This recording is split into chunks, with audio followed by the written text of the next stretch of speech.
नमस्कार दोस्तों, आइए जानते हैं पश्चिम बंगाल की दिन भर की ताज़ा और बड़ी खबरें। वीडियो को लाइक कीजिए और अगर अभी तक आपने चैनल को सब्सक्राइब नहीं किया है तो जल्दी से सब्सक्राइब कर लीजिए। साइन बोर्ड बांग्ला में लिखा होना चाहिए, अन्यथा होगी कार्रवाई। फिरहाद, कोलकाता। पश्चिम बंगाल में बांग्ला भाषा को प्रधानता दिए जाने के लिए कोलकाता नगर निगम की ओर से विभिन्न होटलों, दुकानों, रेस्टोरेंटों, व्यावसायिक प्रतिष्ठानों व कार्यालयों के साइन बोर्ड पर बांग्ला भाषा को प्रधानता दिए जाने का निर्देश कोलकाता नगर निगम की ओर से दिया गया है। निगम ने पहले बांग्ला भाषा में साइन बोर्ड पर लिखे जाने का निर्देश दिया है। बांग्ला के बाद दूसरे किसी भाषा का प्रयोग साइन बोर्ड पर लिखा जा सकता है, लेकिन कोलकाता में निगम के निर्देश को लागू नहीं किया गया है। जर्जर इमारत वाले बाजारों को निगम ने भेजा नोटिस, मरम्मत नहीं कराने पर कर दिया जाएगा बंद। मेयर, कोलकाता महानगर कई बाजारों की स्थिति जर्जर हो गई है। यदि इन बाजारों की इमारतों की मरम्मत नहीं की गई तो कोई बड़ा हादसा हो सकता है। ऐसे में कोलकाता में सभी सरकारी व निजी बाजारों के इमारतों की हेल्थ चेकअप की जाएगी। यह जानकारी कोलकाता के मेयर फिरहाद हकीम ने दी। उन्होंने बताया कि कोलकाता में कालीघाट, जदूबाबू बाजार और वास्तुहारा मार्केट की स्थिति काफ़ी खराब है। ये सभी निजी मार्केट हैं। उन्होंने बताया कि इन सभी बाजारों के मालिक को नोटिस भेज दिया गया है। आखिरकार अलीपुर पहुंचे 2 हरा एनाकोंडा, जल्द देख सकेंगे दर्शक। 1721 किलोमीटर लंबा सफर तय कर पहली बार आए कोलकाता बनेंगे सर्दियों का मुख्य आकर्षण। कोलकाता आखिरकार लंबे इंतजार के बाद अलीपुर चिड़ियाघर में हरे एनाकोंडा पहुंच गए। अमेजन के इन विशालकाय जीव को चेन्नई से विशेष वाहन और ग्रीन कॉरिडोर के जरिए 1721 किलोमीटर की दूरी तय कर लाया गया। अलीपुर चिड़ियाघर का प्रतिनिधिमंडल गुरुवार सुबह चेन्नई से रवाना हुआ और शुक्रवार की देर रात तक वह एनाकोंडा के साथ कोलकाता पहुंचा। कोलकाता में वाहनों के प्रवेश मार्ग में बड़ा बदलाव, कल से लागू होंगे नए नियम। कोना एक्सप्रेसवे में 6 लेन के निर्माण का कार्य जारी है।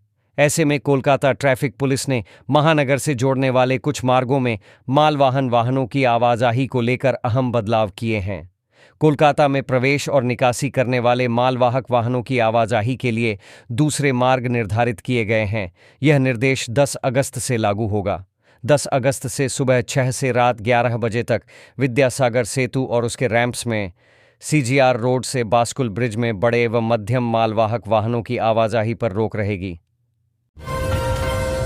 नबान्न और कालीघाट में रैली, जुलूस और सभा पर रोक।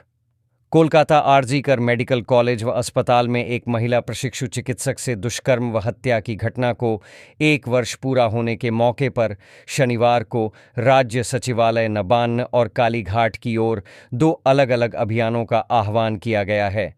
हालांकि पुलिस ने स्पष्ट कर दिया है कि नबान्न व कालीघाट स्थित मुख्यमंत्री आवास के पास रैली, प्रदर्शन और अभियान पर रोक है। ऐसे में पुलिस ने शांतिपूर्ण अभियान के लिए वैकल्पिक स्थान तय किए हैं। आवारा कुत्तों के बढ़ते हमलों के खिलाफ जनहित याचिका। कलकत्ता उच्च न्यायालय के अधिवक्ता आकाश शर्मा ने आवारा कुत्तों के बढ़ते हमलों को रोकने के लिए एक जनहित याचिका PIL दायर की है, जिसमें आवारा कुत्तों के टीकाकरण और नसबंदी कार्यक्रमों को लागू करने की मांग की गई है।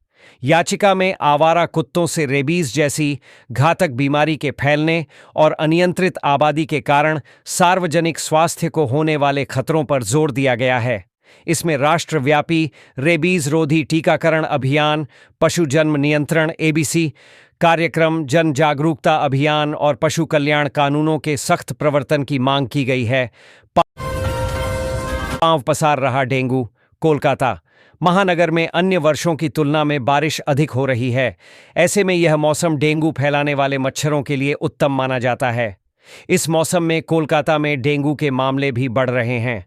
कोलकाता नगर निगम की रिपोर्ट के अनुसार महानगर में 3 अगस्त तक 255 लोग डेंगू के शिकार हो चुके थे, जबकि 3 अगस्त तक वर्ष 2023 में 482 और इसी अवधि में 2024 में 227 लोग डेंगू के शिकार हुए थे। पर निगम का दावा है कि महानगर में डेंगू के मामले नियंत्रित हैं। इस संबंध में टॉक टू मेयर कार्यक्रम के समाप्त होने के बाद मेयर फिरहाद हकीम ने बताया कि कोलकाता में डेंगू की स्थिति पर नजर रखी जा रही है। विस चुनाव से पूर्व एनआरसी से लोगों को डरा रही ममता। एजेंसियां कोलकाता, गुवाहाटी असम के मुख्यमंत्री हिमंता बिस्वा शर्मा ने पश्चिम बंगाल की मुख्यमंत्री ममता बनर्जी पर राष्ट्रीय नागरिक रजिस्टर एनआरसी को लेकर बंगाली समुदायों में डर पैदा करने का आरोप लगाया है। श्री शर्मा ने गुवाहाटी में एक प्रेस कॉन्फ्रेंस में कहा कि ममता बिना कारण एनआरसी का मुद्दा उठा रही है क्योंकि इसका कोई आदेश नहीं दिया गया है। उन्होंने दावा किया कि ममता आगामी विधानसभा चुनावों के लिए बंगालियों के वोट हासिल करने के लिए यह रणनीति अपना रही है। तीनों मेट्रो कॉरिडोर के फेरों में बढ़ोतरी करने का फैसला। सोमवार से पर्पल लाइन पर 80, ग्रीन लाइन 1 में 108 और ग्रीन लाइन 2 में 134 मेट्रो सेवाएं कोलकाता।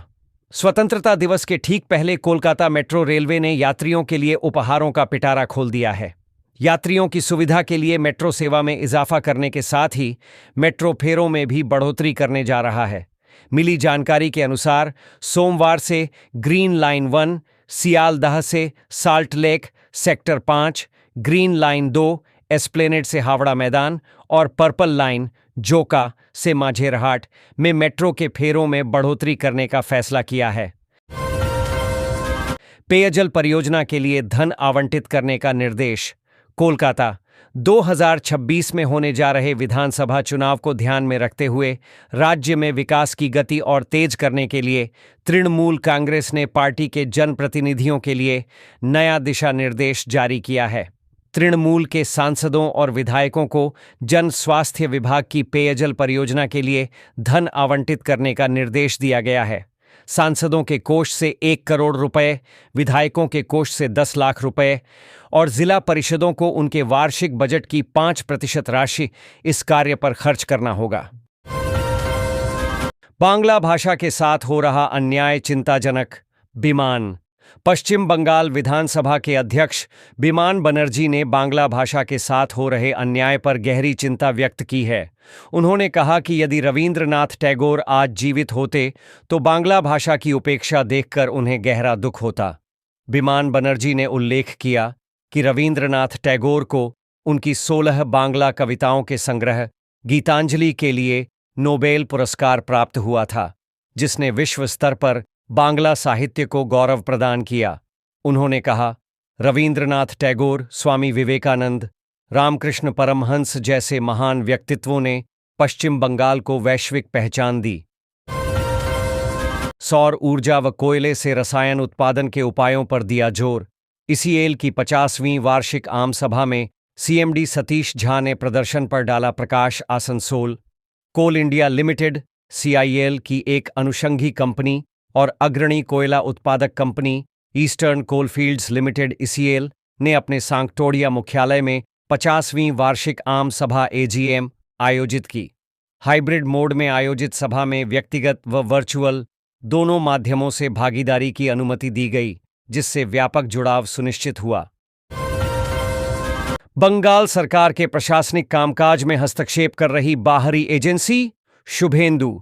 कोलकाता पश्चिम बंगाल विधानसभा में नेता प्रतिपक्ष शुभेंदु बंगाल सरकार के प्रशासनिक कामकाज में हस्तक्षेप कर रही बाहरी एजेंसी शुभेंदु अधिकारी ने आरोप लगाया है कि 2021 के विधानसभा चुनाव से अखिल भारतीय तृणमूल कांग्रेस के लिए जनसंपर्क रणनीति बनाने वाली एजेंसी अब राज्य सरकार के प्रशासनिक कामकाज में भी हस्तक्षेप कर रही है।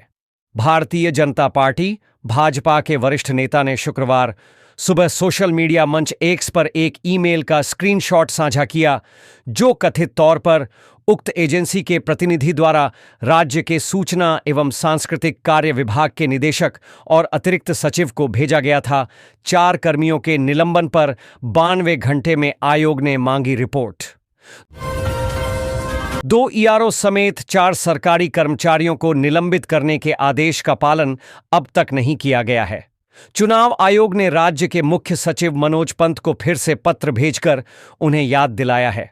आयोग ने मुख्य सचिव को 72 घंटे के भीतर आवश्यक कदम उठाकर मामले की रिपोर्ट सौंपने को कहा है। आयोग ने इस संबंध में एक समय सीमा तय करते हुए कहा है कि अगले सोमवार 11 अगस्त दोपहर 3 बजे तक रिपोर्ट सौंपनी होगी। चुनाव आयोग ने हाल ही में राज्य के मुख्य सचिव को पत्र भेजकर मतदाता सूची में नाम दर्ज कराने में अनियमितताओं के कारण राज्य के 4 सरकारी अधिकारियों को निलंबित करने की जानकारी दी थी। सितंबर महीने में होगी एसएससी की परीक्षा। शिक्षक नियुक्ति। कड़ी सुरक्षा के बीच होगा इम्तिहान की नियुक्ति के लिए नए सिरे से प्रक्रिया शुरू की है।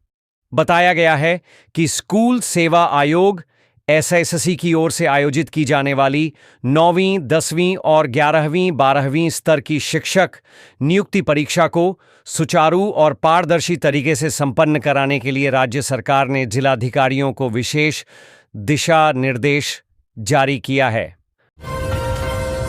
डोमझूर में महिलाओं का फूटा गुस्सा, जल जमाव के विरोध में किया पथावरोध। डोमझूर के बिपन्नपाड़ा इलाके में पिछले 15 दिनों से जल जमाव की समस्या झेल रही महिलाओं का गुस्सा फूट पड़ा। प्रदर्शन कर रही महिलाओं ने कहा कि उन लोगों को लक्खी भंडार योजना के तहत रकम नहीं चाहिए। घर के अंदर और पूरे इलाके में जमे पानी को तुरंत निकाला जाए।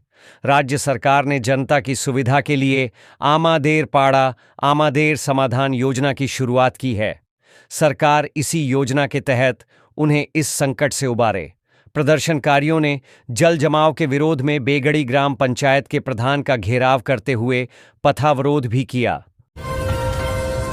अभिषेक व कल्याण के बीच हुई बैठक। कोलकाता। तृणमूल कांग्रेस के राष्ट्रीय महासचिव अभिषेक बनर्जी और श्रीरामपुर से सांसद कल्याण बनर्जी के बीच गुरुवार रात दिल्ली में हुई 1 घंटे से अधिक लंबी बैठक ने राजनीतिक अटकलें तेज कर दी हैं। लंबे समय से दोनों नेताओं के बीच चली आ रही खटास और सार्वजनिक मंचों पर हुए तीखे बयानों के बीच यह मुलाकात विशेष महत्व रखती है। बैठक के बाद कल्याण बनर्जी ने कहा, बहुत अच्छी चर्चा हुई।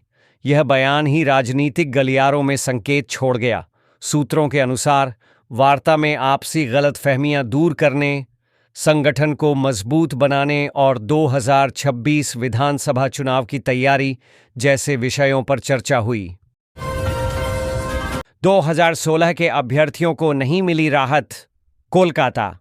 शिक्षक पदों पर नियुक्ति से संबंधित कर्मचारी चयन आयोग एसएससी की नई अधिसूचना में आयु सीमा में छूट की मांग करने वाले अभ्यर्थियों को सुप्रीम कोर्ट से बड़ा झटका लगा है।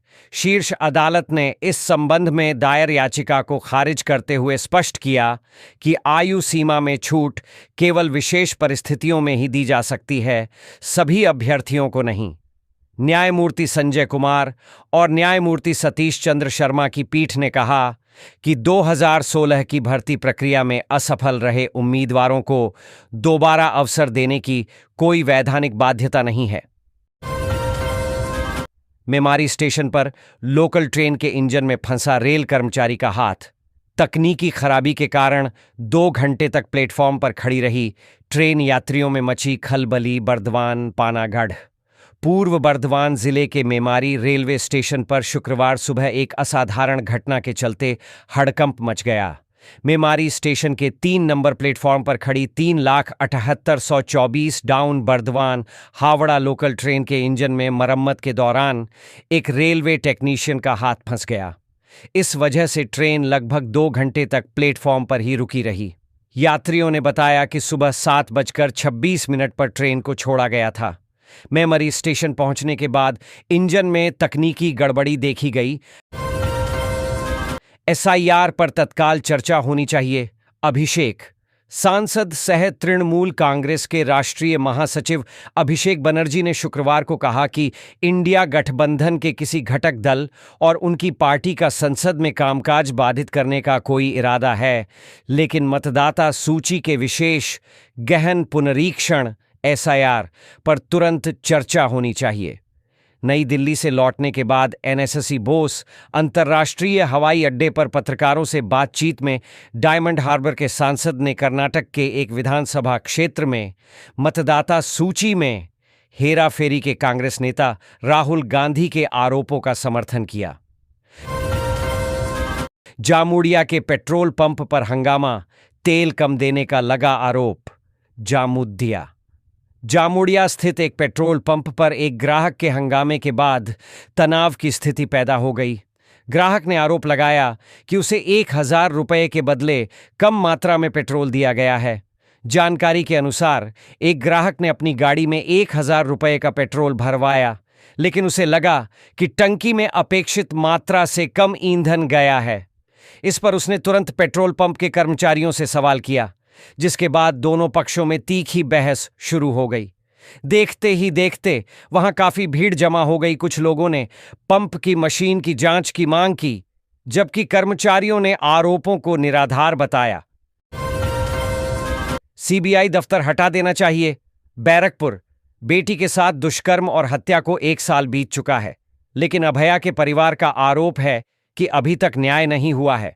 उनका मुख्य सवाल सीबीआई जांच की पारदर्शिता को लेकर है। उनका कहना है कि अगर केंद्रीय जांच एजेंसी ने ठीक से जांच की होती तो उनकी बेटी के साथ अत्याचार में शामिल अन्य लोगों को गिरफ्तार किया जा चुका होता, लेकिन 1 साल बाद भी ऐसा नहीं हुआ है। दिल्ली से लौटने के बाद अभया के माता पिता ने कहा कि अमित शाह व भाजपा से कहेंगे कि सीबीआई कार्यालय को खत्म कर दिया जाए। सिंगूर मामले में राज्य सरकार को सुप्रीम कोर्ट से बड़ा झटका। सिंगूर मामले में राज्य सरकार को सुप्रीम कोर्ट से भी झटका लगा है। सुप्रीम कोर्ट ने मध्यस्थ के फैसले को बरकरार रखते हुए राज्य सरकार को टाटा को भारी भरकम मुआवजा देने का निर्देश दिया है। यह मामला शुक्रवार को न्यायमूर्ति पी नरसिम्हा और न्यायमूर्ति अतुल एस चंदुरकर की पीठ के समक्ष सुनवाई के लिए आया। राज्य के वकील कपिल सिब्बल को अपनी दलीलें देते हुए न्यायाधीशों ने कड़ी फटकार लगाई। अंत में टाटा समूह को मुआवजा देने का विरोध करने वाली राज्य सरकार की अर्जी खारिज कर दी गई।